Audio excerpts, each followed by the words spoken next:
हर चुनाव के बाद जो शोर होता है वो सिर्फ हार और जीत की कहानियों तक ही सीमित नहीं होता।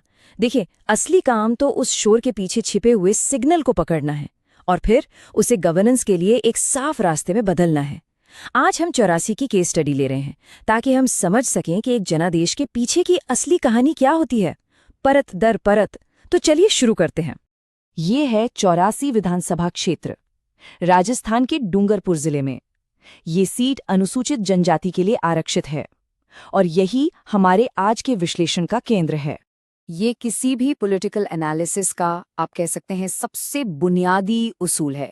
अगर आप जमीन की हकीकत, वहां की संस्कृति और लोगों के रोज के संघर्षों को नहीं समझते तो गवर्नेंस की कोई भी बड़ी से बड़ी स्ट्रैटेजी बस कागजों पर ही धरी रह जाती है। तो इस सफर में हम इन 5 पड़ावों से गुजरेंगे। हम 84 की जमीनी हकीकत से शुरू करेंगे, फिर चुनाव के सिग्नल को डिकोड करेंगे, जनादेश का पूरा एनालिसिस करेंगे और फिर एक ब्लूप्रिंट देखेंगे कि विश्वास का रास्ता दोबारा कैसे बनाया जा सकता है। तो चलिए पहले सेक्शन से ही शुरू करते हैं। आखिर 84 की सामाजिक बनावट है क्या? देखिए, ये इलाका मुख्य रूप से आदिवासी समुदाय का है, जिसकी अपनी एक अलग पहचान है, अपनी उम्मीदें हैं और अपनी चुनौतियां भी। अब देखिए, ये जो लिस्ट है ना, ये सिर्फ शिकायतों की लिस्ट नहीं है। ये एक तरह से गवर्नेंस की विफलता को मापने का एक पैमाना है, एक रिपोर्ट कार्ड है। पानी, रोजगार, सड़क, शिक्षा और इन सब से ऊपर अपनी पहचान और गरिमा का सम्मान। ये वो बुनियादी जरूरतें थीं जो सालों से अधूरी थी और लोगों के मन में गहरी टीस बनकर बैठी थी। और अब हम आते हैं उस इवेंट पर जो इस पूरे विश्लेषण के सेंटर में है, 2023 के चुनाव के नतीजे। ये नतीजे सिर्फ नंबर्स नहीं थे, बिल्कुल नहीं। ये एक बहुत बड़ा और साफ संकेत था जिसे कोई भी नजरअंदाज नहीं कर सकता। जरा इन आंकड़ों पर एक नजर डालिए। पिछले 30 सालों में वोटर टर्नआउट में जबरदस्त उछाल आया है।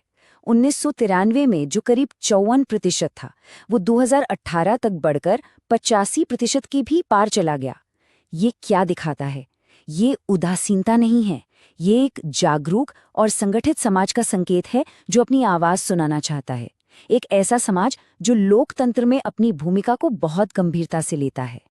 और 2023 में इसी आवाज ने एक राजनीतिक भूकंप ला दिया। एक नई क्षेत्रीय पार्टी, भारतीय आदिवासी पार्टी यानी बैप, उसे अकेले ही लगभग 54% वोट मिले और वहीं दोनों बड़ी राष्ट्रीय पार्टियों का वोट शेयर बुरी तरह से सिकुड़ गया। ये कोई छोटा मोटा बदलाव नहीं था, ये एक टेक्टोनिक शिफ्ट था। अगर हम खास तौर पर कांग्रेस के वोट शेयर को देखें तो ये गिरावट और भी साफ नजर आती है। 2008 में जो पार्टी 42% से ज्यादा वोट ले रही थी, वो 2023 आते आते सिर्फ 13.6% पर सिमट गई। ये ग्राफ इस गिरावट के पैमाने को बिना कुछ कहे ही साफ साफ दिखा देता है। तो इस नतीजे के पीछे था क्या? असल में 3 बड़ी ताकतें एक साथ काम कर रही थीं। पहली, पहचान की राजनीति का जबरदस्त उभार। दूसरी, मौजूदा व्यवस्था के खिलाफ एक गहरा गुस्सा, एक एंटी इनकम्बेंसी। और तीसरी, जो पारंपरिक 2 दलीय राजनीति का ढांचा था, वो टूट गया और एक नए विकल्प के लिए जगह बन गई। अब वक्त है इस जनादेश का पोस्टमार्टम करने का। लेकिन एक बात साफ कर दें, हमारा फोकस किसी एक व्यक्ति या उम्मीदवार की नाकामी पर नहीं है। हम उन सिस्टेमिक रीजंस को समझना चाहते हैं, उन प्रणालीगत कारणों को जिनकी वजह से जमीन पर इतना बड़ा बदलाव आया। दोनों तरफ के संदेशों में जमीन आसमान का फर्क था। राष्ट्रीय पार्टियां दिल्ली या जयपुर से बैठकर विकास के बड़े बड़े और जेनेरिक वादे कर रही थीं। वहीं दूसरी तरफ बीएपी ने लोगों की अपनी भाषा में बात की, पहचान की, सम्मान की और जल, जंगल, जमीन पर हक की। ये वो कहानी थी जो लोगों के दिलों तक सीधे पहुंची। देखिए, चुनाव सिर्फ नारों से नहीं जीते जाते, जमीनी संगठन से जीते जाते हैं। और यहाँ जमीनी संगठन बहुत कमजोर पड़ चुका था। कार्यकर्ता हताश थे और लीडरशिप का दूर दराज के बूथों से कनेक्शन लगभग कट चुका था। ये एक क्लासिक प्रॉब्लम है जो अक्सर बड़ी स्थापित पार्टियों को जमीनी हकीकत से दूर कर देती है। अब जरा इस डेटा ड्रिवन असेसमेंट को देखिए। इसे TWI स्कोर कहते हैं। ये किसी उम्मीदवार की पब्लिक इमेज, उसके काम और उसके असर को मापता है। यहाँ INC उम्मीदवार का स्कोर 30 में से सिर्फ 10 था, जबकि ऐसी सीट पर मजबूती से लड़ने के लिए कम से कम 18 का स्कोर जरूरी माना जाता है।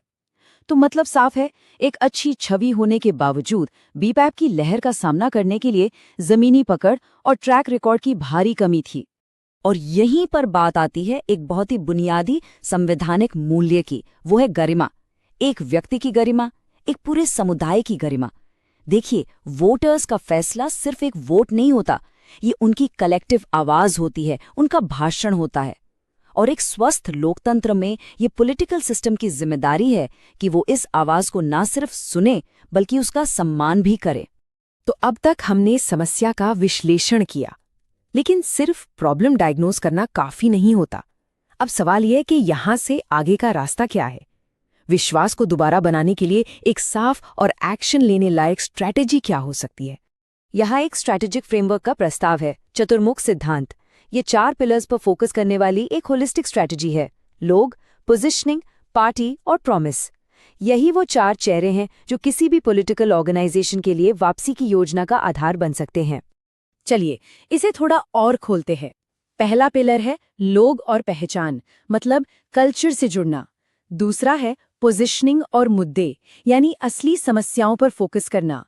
तीसरा है पार्टी और गठबंधन, यानी संगठन को फिर से खड़ा करना।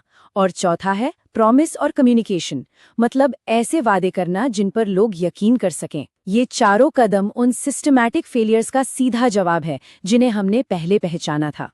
और इस सिद्धांत को जमीन पर उतारने का एक तरीका हो सकता है 84 पलटा दो जैसा कोई प्रोग्राम।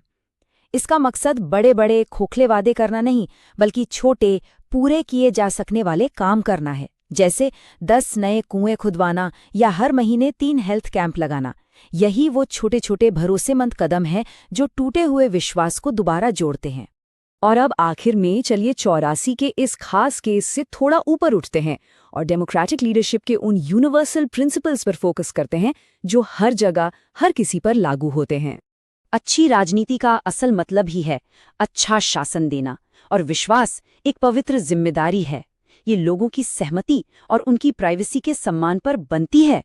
भारत का digital personal data protection act भी इसी मूल सिद्धांत पर आधारित है कि लोगों की जानकारी का इस्तेमाल पूरी जिम्मेदारी, सम्मान और सहमति के साथ होना चाहिए। तो इस पूरे विश्लेषण का सार क्या है? सबक एकदम साफ है। सिर्फ विरासत, पुराना नाम या बड़ा ब्रांड होना अब काफी नहीं है।